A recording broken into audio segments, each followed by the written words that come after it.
ये जो कांवड़िया की यात्रा के बारे में जो राजनीति हो रही है, ये हमें विकसित भारत की ओर तो नहीं ले जाएगी। अगर हम चाहते हैं कि ये देश एक मॉडर्न देश बने, एक विकसित देश बने, तो प्रधानमंत्री जी को चाहिए, गृह मंत्री जी को चाहिए, मुख्यमंत्रियों को चाहिए कि ऐसे विवादित मुद्दे जिसका मकसद केवल राजनीति है, नहीं उठाएं। ये टकराव की राजनीति, विवाद की राजनीति, जिससे कोई आम आदमी का लेना देना नहीं है, और इससे होगा क्या कि विवाद बढ़ेगा, लोगों की जिंदगी में संकट आएगा, व्यापारियों को नुकसान होगा, भाषणबाजी होगी, और इसका नतीजा क्या होगा? पार्लियामेंट में मुद्दे उठेंगे जो देश के सामने जो चुनौती है, आर्थिक चुनौती है, राजनीतिक चुनौती है, जो हमें मिलकर काम करना चाहिए पार्लियामेंट में, वो काम में कोई बढ़ावा नहीं होगा।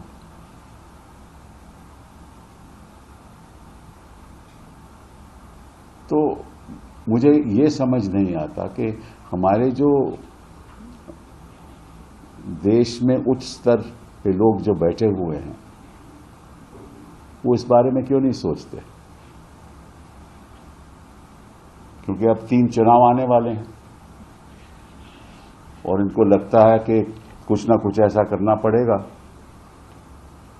जिससे ऐसे इस किस्म के विवाद उठें और तनाव हो और किसी एक दल को राजनीतिक फायदा हो और किसी को नुकसान हो। और नुकसान तो किसी का होता नहीं है, नुकसान तो जनता का होता है, वो भी गरीब आदमी का होता है। जो 2 पैसे कमाना चाहता है वो भी नहीं कमा पाएगा। जितनी भारी समस्या बेरोजगारी की आज देश के सामने है, उस पर ध्यान दीजिए। अभी हाल ही में 60,000 जॉब्स की उत्तर प्रदेश में निकली थी। उसमें से 47 लाख उम्मीदवारों ने एप्लीकेशन दी थी। 47 लाख उम्मीदवारों ने 7,000 जॉब्स के लिए।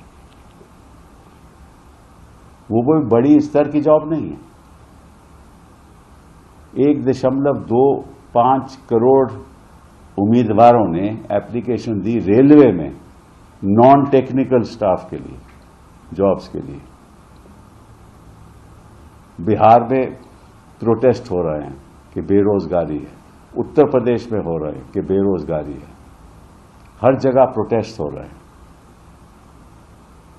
और सरकार, मुझे तो ये समझ नहीं आती कि इन मामलों में सरकार आंख बंद किए हुए है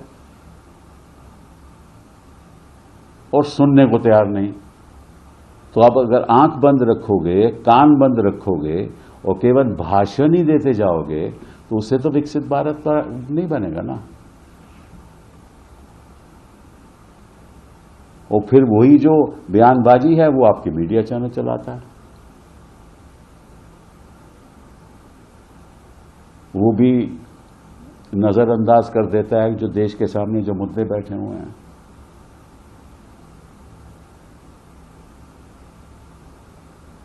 तो मैं चाहूंगा कि खास तौर पे मुख्यमंत्री उत्तराखंड के और उत्तर प्रदेश के कि जिन्होंने जारी किया है ना डायरेक्टिव, इसको बंद करें।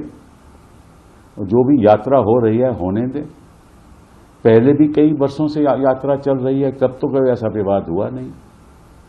तो आज क्या दिक्कत है कि आप अपना नाम बताइए और अगर ठेला लगा है तो वो भी अपना बताएगा नाम कि इसका ओनर कौन है।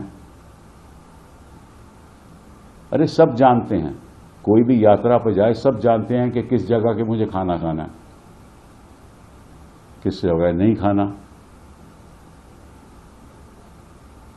खाने की राजनीति, पहनने की राजनीति, शादी करने की राजनीति, मतलब कि कौन सी भाषा बोलते हो वो उसकी राजनीति,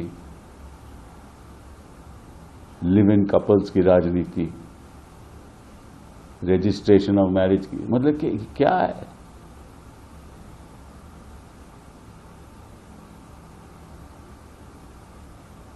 और ये सरकार तो इसलिए बची हुई है कि रिजर्व बैंक ऑफ इंडिया ने इनको डिविडेंड के द्वारा लाखों करोड़ रुपए दिए हैं, 3.24 लाख करोड़।